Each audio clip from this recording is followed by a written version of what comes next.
Now, for more on China's box office, I'm joined by Teng Jimeng, Associate Professor at the Center for American Studies at Beijing Foreign Studies University. So what would you say is really driving the success for these summer blockbusters in China?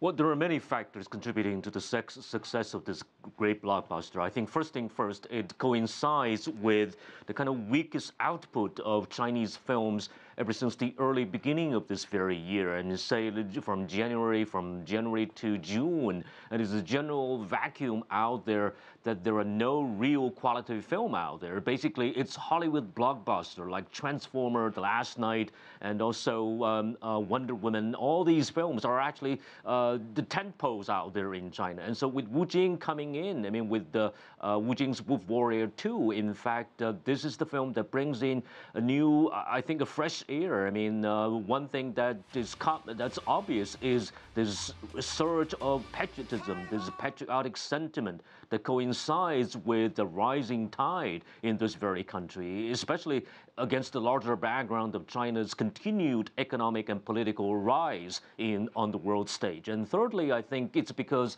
this very these new genre film, this action military genre film, which had been kind of absent from the cinematic scene over the years, and Wu Jing managed to revitalize this very genre film. So being that we saw such a strong performance from Wolf Warrior 2, it really did break that slump that we saw over the last year in China's box office. Why do you think we saw that slump, and how significant do you think this new film's success could be? Well, I think it's kind of a short term because Wu Jing's Wolf Warrior had been successful or managed to be successful due to the blackout month. I mean, this whole summer season has never been new to China, and the whole so-called domestic film protection month is also a kind of very obvious reason that contributes to his success. And many other Chinese films, including Once Upon a Time, this very Asian romantic thriller and fantasy film.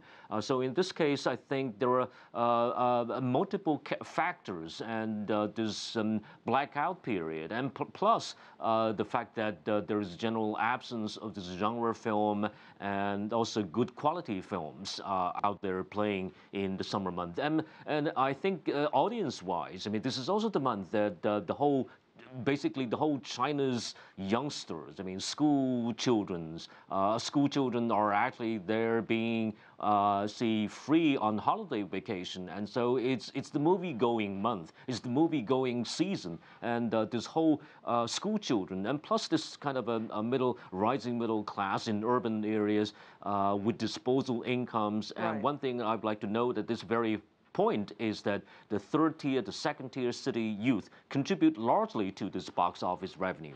Now, being with this bumper, we know that China is on track to become the world's largest movie market in the next few years. What sort of opportunities does that open up with major film studios domestically and outside of China? Well, absolutely. Many of the industry insiders predicted by 2020, China will be the largest film market.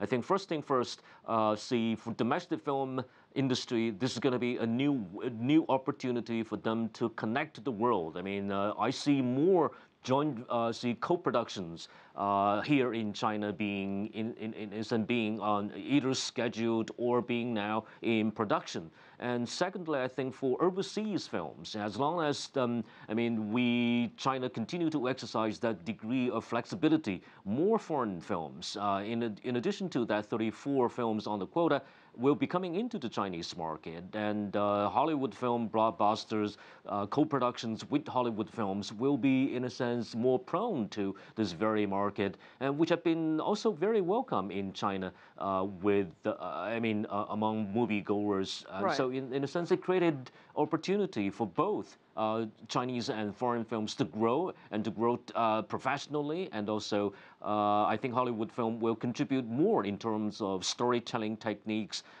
themes, and even talents like actors and actresses and editors will be, in a sense, coming over to China and work in China. I myself have been working and facilitating some of these editors from Hollywood to come over to China to work. Well, thank you so much for your insights. Teng Jimeng, Associate Professor at the Center for American Studies at Beijing Foreign Studies University.